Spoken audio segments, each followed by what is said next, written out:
everyone. On today's video, we're going over the pros and cons of living in Jackson, New Jersey. We're going to cover a couple different topics like the location, commute to work, and a few others. But before we get started, if this is your first time to the channel, my name is Steve McCutcheon, and I'm a realtor at Berkshire Hathaway. On the Live in Central New Jersey channel, we cover everything related to the Central Jersey real estate market. So if you want to be the first one to know what's going on in either Monmouth or Ocean County real estate, feel free to click the bell, hit the subscribe button. Let's get this video started. Coming in with the very first pro, and that's going to be the location. So as you can see from the photo popping up, Jackson's going to be situated in the most northern part of Ocean County, and it borders a couple different towns like Freehold, Howell, Lakewood, just to name a few. Jackson's going to be the largest town in Ocean County, coming in at just over 100 square miles, and it's also going to be the fourth largest in the state. Now, New Jersey is also known for being one of the most densely populated states in the US, but you kind of have the opposite effect here in Jackson. Jackson's only going to be the fourth most populated town in Ocean County and the 29th in the state, so it's going to be below where you see is below in terms of size. So if you're looking for a little bit more peace and quiet, Jackson might be the town for you. If you go a little bit farther out west, you're definitely going to have that. Lots are going to be a lot larger. You might have an acre, 2 acres, something along those lines, and you might be surrounded by a ton of trees as well. A lot of privacy over there. If you go more towards the east coast of Jackson or the eastern side of it, that's going to be a little bit more developed. When it comes to commuting from Jackson, you have one major highway that runs through it, and that's going to be Route 195. It spans east to west throughout the central part of New Jersey, and it basically brings you from Trenton all the way out to Belmar on the Jersey Shore. There's going to be no lights on it or tolls, so it's a pretty smooth commute, and probably one of the better roads to drive on just in New Jersey in general. Now, there's two major locations that people commute to for work, and that's going to be New York City or Philadelphia. In my opinion, it's slightly easier to get to Philadelphia, than getting to New York City, and here's why. There's not really a major roadway in Jackson that runs north to south, so getting to New York City, you have to either go east to west in order to go north. What I mean by that is basically take Route 195 and go west, and then you'll hit the New Jersey Turnpike. That'll bring you north.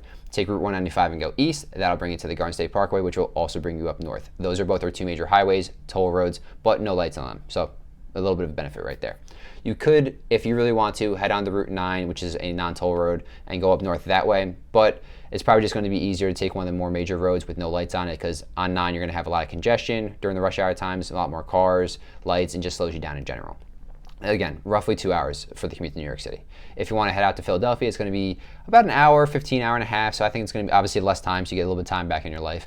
But it's also just a little bit smoother of a commute. You take Route 195 to the New Jersey Turnpike and go south from there. So I would prefer Philadelphia, me personally, but to each their own. If you're going to work in the city, it is possible to still get there.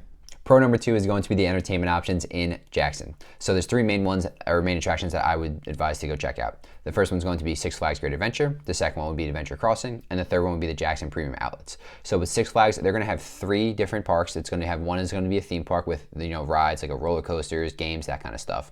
Then they're going to have Hurricane Harbor, which is their water park, and last but not least is going to be their safari zone. We can go and check out all the animals. I don't know if you can still drive through it like you used to. I haven't been there in quite a bit. But if not, I'm sure they have some type of ride along where you hop on like a vehicle and they drive you around as well. So that's going to be Six Flags. If you're going to go more than twice, highly recommend just getting the season pass. It's going to pay for itself by the time you get down the second visit. Then with Adventure Crossing, that's a relatively new development that's going to be within the last year or so. They have a Top Golf suite, so you can go check out and hit some golf balls. They also have more of a driving range just with tracer ball technology, what they call it, and basically just tells you like your shot, your swing speed, all that kind of stuff, the impact on the ball, and it's pretty cool, pretty different. I haven't been to it yet. It's definitely on my go-to. They also are supposed to be doing like a bunch of sporting events for youth sports, so they're going to be hosting tournaments. They have hotels being built, restaurants, supposed to be one big major complex, even retail space for work. So seems like an awesome idea, and it's going to be off of Route 537. And then last but not least, the Jackson Premium Outlets is going to be your shopping center. They have about like 60, 70 premium outlet stores over there, ranging anywhere from Nike, Under Armour, jewelry stores, Calvin Klein's over there. They have a food court too in the back. So those are all going to be within about probably 10, 15 minutes of each other, all along Route 537. Pro number 3 is going to be the school system and education in Jackson. According to niche.com, Jackson Township Public School District is going to be rated B+, and the 4th best public school district in Ocean County. Houses just around 7,600 students and has a 15-to-1 student-teacher ratio. Being as large of a town as Jackson is, it's obviously going to have plenty of schools in it, and that's going to involve 6 elementary, 2 middle schools, and 2 high schools. When it comes to the high schools, Jackson Memorial is going to be rated slightly above Jackson Liberty, but there's not too much of an indiscretion there. The big thing about Jackson is going to be the athletics program that they have, and it ranks just outside the top 10% in terms of athletics for all public school districts in New Jersey. As much as I'd love to keep going on about all the pros about Jackson, we do have some cons that we have to talk about. The first one's going to be the limited public transportation. There's no train that goes in Central Jersey at all, so Jackson's not going to be included in that. Realistically, the only 2 train stations are going to be out west or going to be out east along the Jersey Shore, so that's Central Jersey is completely devoid of one. There were talks about bringing one for the Monmouth and Middlesex area, but nothing ever really came to fruition. There are buses that do run through. The only one that runs through NJ Transit is going to be from Jackson out towards Philadelphia. It's not really the most efficient bus either. And then if you want to go up north into New York City, you're going to have to take the Academy bus, which is a different company. Other than that, there is zero public transportation that comes with living in Jackson. You're going to need as many vehicles as it takes for your family, probably typically anywhere in the range between 1 to 2. So just be aware for that. Plan that into your budget that you are going to have possibly 2 car payments along with the mortgage and everything else. Con number 2 of living in Jackson is going to be the recent development and zoning. So with Jackson, obviously I've already mentioned it's a large town and it is pretty peaceful, especially if you live on the western border with a larger lot, trees, all that kind of stuff. There is some development that's going to be happening along the southern and eastern part of Jackson, and it's kind of creeping a little bit more inland as well. Nothing too crazy just yet, but residents are a little concerned that they want to kind of keep their privacy, the serenity, and the peace and quiet of just living in Jackson, you know, the parks, natural resources, all that kind of stuff. So it's not full-fledged by any means already, but it has been a little bit more of an uproar over the last couple of years than it previously has. So just be aware that if you're moving to Jackson, certain areas that might possibly be developed on, if you're maybe a property that has its back to the woods, are the woods going to be there for the future? It's just something to look into if you are going to move there. Con number 3 of living in Jackson is going to be the expensive housing. Now, this is obviously going to be a problem across most of New Jersey. It's one of the most expensive states to live in across the U.S., but it's also a problem across the entire U.S. as well, because the median sales price before COVID was around like $275, $280, somewhere in those lines, and now it's sitting about like $415,000, $420,000. So it's gone up across the board everywhere.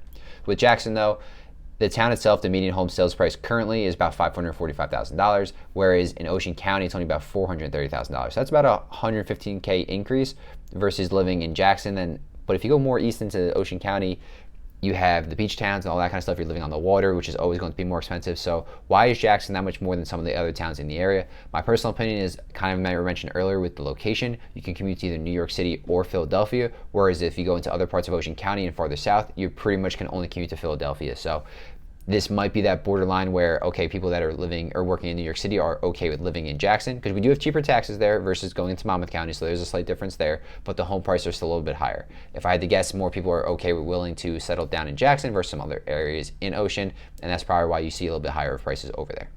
Thanks so much for sticking around to the end of the video, guys. I really do appreciate it, and hopefully you gained a little bit more value and insight on what it's like to live in Jackson.